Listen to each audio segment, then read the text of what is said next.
Bom dia, pessoal. Nós vamos iniciar hoje as nossas atividades na área do conhecimento de ciências da natureza. Nós vamos começar lá na página 129 do livro. Estamos vendo o capítulo 3, né? A matéria é misturas e transformações. Então, nós vamos compreender o que são essas misturas e essas transformações, né? Aula de ciências, livros e encontros, da página 129 até a página 140. Então, não vou me demorar muito porque tem bastante coisa para ser falada. Misturas e transformações. As misturas, aparece aí a mistura número 1, uma mistura de água e óleo.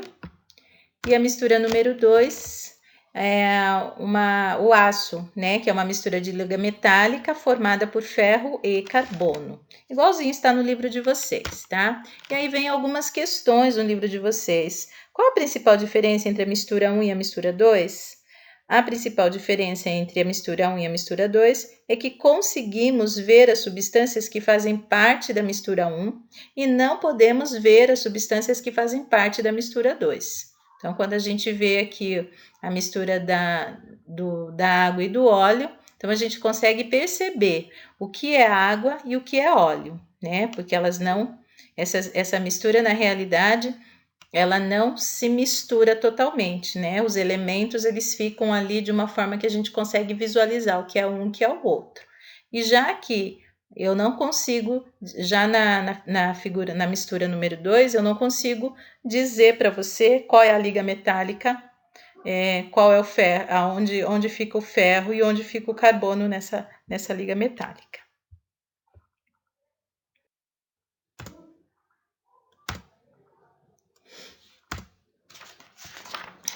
Então, misturas, aí depois pede na número 2 para dar exemplo de misturas, como a mistura número 1. Então, misturas como essa, né, onde a gente vai conseguir identificar os dois elementos que fazem parte da mistura.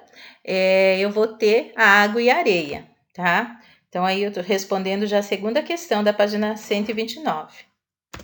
Misturas como essa, que era igual à mistura 2, eu vou ter a água e o açúcar, que se eu colocar um copo de água junto com açúcar, né, água e açúcar, eu não consigo dizer para você, aqui está a água, aqui está o açúcar. Tanto que se eu dissolver bem dissolvidinho, né, eu posso dizer tranquilamente que naquela água não tem nada. Aí depois, quando eu vou experimentar, eu percebo que tem açúcar ali naquela mistura, tá bom? Isso quer dizer que entre as misturas, há aquelas que têm mais de uma fase, como a água e o óleo. Essas são as misturas que a gente chama de heterogêneas. E existem as misturas que são compostas de apenas uma fase, em que não conseguimos diferenciar as substâncias que as compõem. São chamadas, então, de misturas homogêneas. Esqueci do acento circunflexo aí no homogêneas.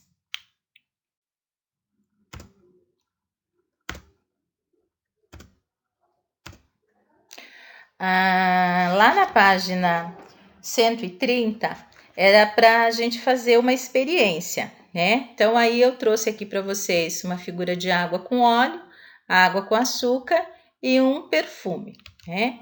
E aí tinha algumas questões que a gente precisava pensar, observar, refletir sobre elas, né? Que questões? Observar as misturas. Quais delas você pode identificar usando o critério da aparência? Olhando, dá para você identificar o que é, né? Isso que está perguntando. Quais delas você consegue identificar usando o critério do cheiro? E quais delas você não consegue identificar, né? Então, aí, para a gente refletir sobre isso. Então, o óleo e a água, se eu olhar, né, a água mais o óleo, no olhar eu consigo identificar quais são as substâncias que formam essa mistura aqui. A água e o açúcar, se eu olhar, eu não consigo identificar, né? Não sei, não consigo ver a água e o açúcar aqui, né, separados. E o perfume, eu olho, né? Eu consigo identificar que existe uma mistura, né? Porque eu vou sentir o cheiro, eu vou conseguir identificar que existe uma mistura, mas eu também não sei quais são os elementos que formam essa mistura, quais são as substâncias que estão nessa mistura, só de eu cheirar, né? Só de eu sentir o cheiro. E aí, aparecia lá que vocês tinham que completar com resultados. Podemos identificar os componentes de uma mistura, água e óleo, e não conseguimos identificar os componentes de outras misturas, água com açúcar e perfume. A gente não conseguiu identificar. Esses foram resultados com esses 3 produtos que eu coloquei aí para vocês. Conclusão: misturas homogêneas, nesse caso, perfume, água com açúcar, né? Por que são misturas homogêneas? Porque nós não conseguimos identificar os componentes dessas misturas, nem da água com açúcar e nem do perfume. Misturas heterogêneas, água com óleo. Por quê? Porque nós conseguimos identificar os componentes dessas misturas, né? Dessa mistura que está aí, da água com o óleo. Então, misturas homogêneas são aquelas onde a gente não consegue identificar quais são as substâncias que formam aquela mistura. E as misturas heterogêneas são aquelas que eu consigo identificar, tá? Por exemplo, água e areia, água e óleo, né? Eu consigo identificar, eu sei quem é quem. Agora, água com açúcar, quando eu sinto o gosto, eu sei que a água não está pura, né? Mas eu não sei identificar, eu não consigo separar, aqui está a água e aqui está o açúcar. Perfume, eu sinto o cheiro e sei que aquilo, né? Aquela substância não é uma substância pura, teve outras, mais de uma substância ali para poder fazer aquele líquido cheiroso, mas eu não sei identificar para você, ainda que eu saiba da onde vem a fragrância, né? Mas eu não vou conseguir dizer para você, olha, esse aqui é isso aqui é isso, tá? Por isso que eu chamo de mistura homogênea, como se fosse uma mistura perfeita, é tão perfeito que você não consegue separar. E a heterogênea, você consegue visualizar, você consegue separar uma substância da outra numa mistura.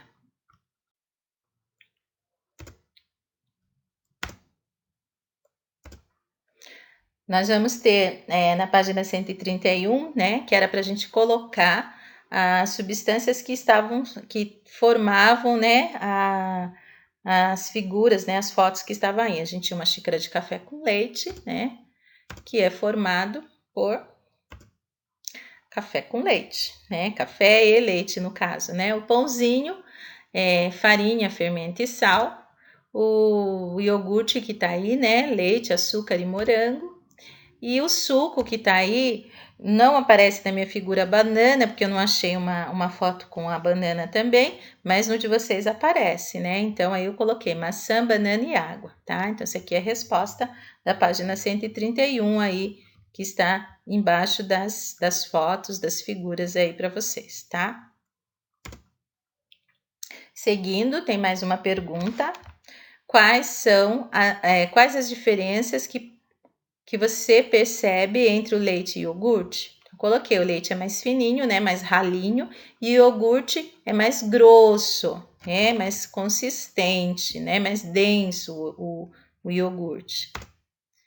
Depois, você sabe como é feito o iogurte? Eu coloquei que é feito, né, com leite fermentado, tá? Mas como a receita de fazer o iogurte eu não sei, né? Fiquei sabendo depois que eu li aí na página 132, aparece aí o investigando e experimentando.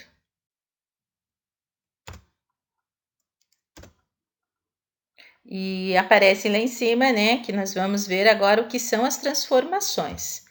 Então, a gente já viu as misturas, que existem misturas homogêneas e misturas heterogêneas. Nas misturas homogêneas, a gente não consegue identificar as substâncias que compõem aquela mistura. Exemplo, água com açúcar, né? Nas misturas heterogêneas, a gente consegue identificar as substâncias que compõem aquela mistura. Como exemplo, a gente vai ter, de repente, a água com areia, a água com o óleo, né? A gente consegue olhar e consegue identificar. Então, são misturas heterogêneas. Agora, nós vamos ver as transformações. O que é uma transformação? Então, olha lá. Alguns produtos do dia a dia são obtidos por meio de transformações. Você conhece algum produto feito através, era para escrever aqui, mas escrevi muito rápido, saiu errado, através de alguma transformação? Aí eu coloquei lá o iogurte e o queijo, né? São produtos que eu conheço que fazem parte, que são obtidos por meio de uma transformação. Tem o pãozinho também, né? Olha lá. Micro-organismos e transformações. O processo de fermentação é realizado por fungos e bactérias, que são seres microscópicos produzidos pela fermentação de alguns elementos, como leite, açúcar, suco de frutas. Então, os fungos são micro-organismos produzidos a partir da fermentação de alguns elementos. Então, quando existe uma transformação, existe algum produto, ele acaba produzindo, virando um outro produto a partir de uma transformação. E o que acontece nesse processo de transformação? Acontece que nesse processo vai sendo criado alguns micro-organismos, tá? Então, o processo de fermentação, por exemplo, quando o leite azeda, é um processo de transformação. Então, o leite ele azedou, né? Chega numa determinada temperatura, o leite azeda. E o que acontece quando o leite azeda? É um processo, né? Uma criação de bactérias, né? Que vão se desenvolvendo ali no leite, né? E aí pode ser feito outros produtos a partir daquela bactéria, tá? Então, olha lá.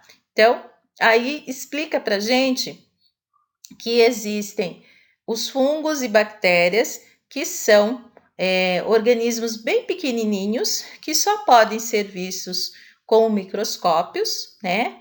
E são responsáveis por essa, né, transformação, e são produtos de uma fermentação de alguns elementos, como o leite, o açúcar, o suco de frutas, né? Então, aí vai explicar o que são os fungos. Os fungos são micro-organismos produzidos a partir da fermentação de alguns elementos. Alguns tipos de fungos liberam álcool e gases. Os gases fazem o pão crescer. O etanol, que é o combustível, né, é obtido pela fermentação do caldo de cana-de-açúcar.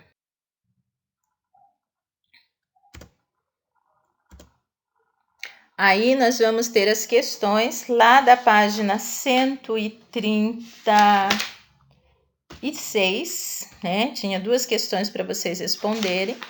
Tinha um texto sobre o Louis Pasteur e aí tinha algumas questões. Então, a questão número 1 é como Pasteur chegou à conclusão que eram organismos vivos os responsáveis pela fermentação?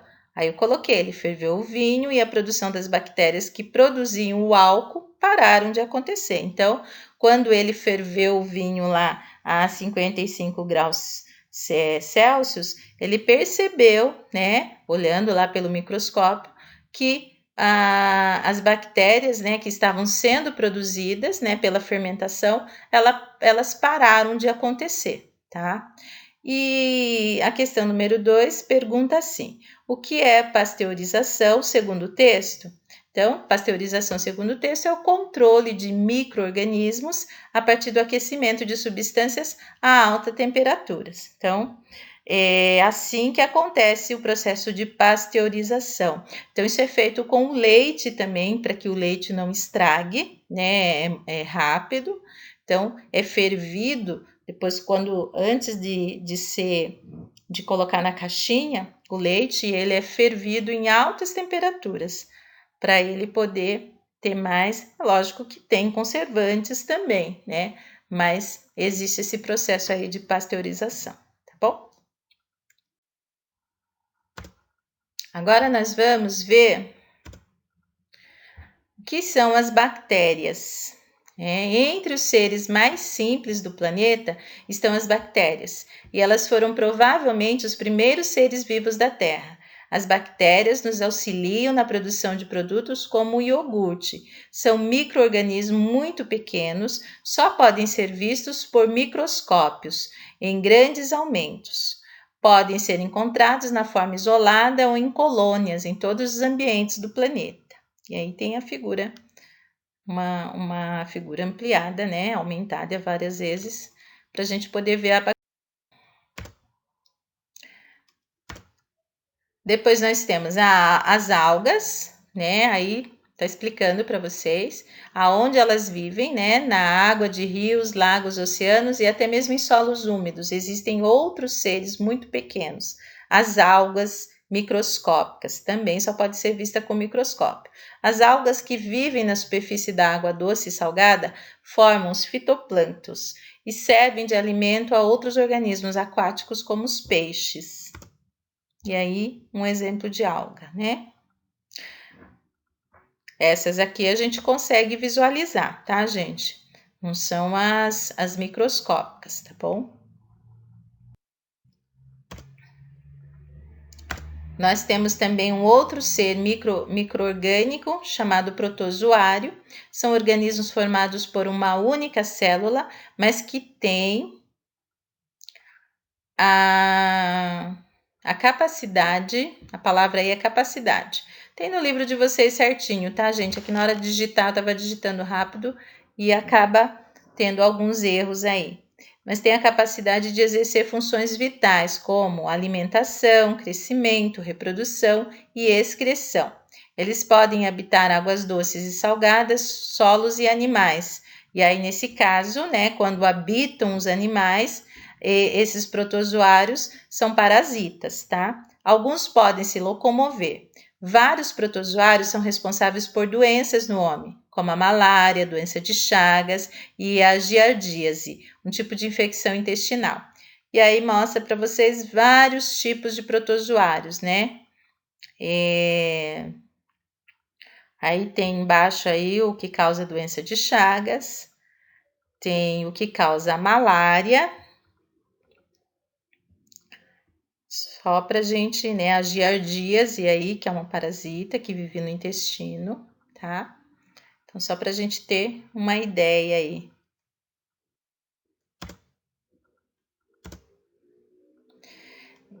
Alguns micro-organismos, a gente já tá no finalzinho já. Alguns micro-organismos, gente, eles causam, podem causar doenças, né? Causam mal, problemas à nossa saúde. Então, doenças como a meningite, meningocócica, a coqueluche, a pneumonia bacteriana são causadas por bactérias. A Covid-19, né, que é uma doença, é causada por um vírus, tá? E aí, a imagem do vírus para vocês, tá bom? Eu espero que vocês tenham compreendido, que vocês tenham conseguido responder as questões de vocês. Se ficar dúvida, vocês podem me perguntar, tá bom? Um abraço para vocês, até mais!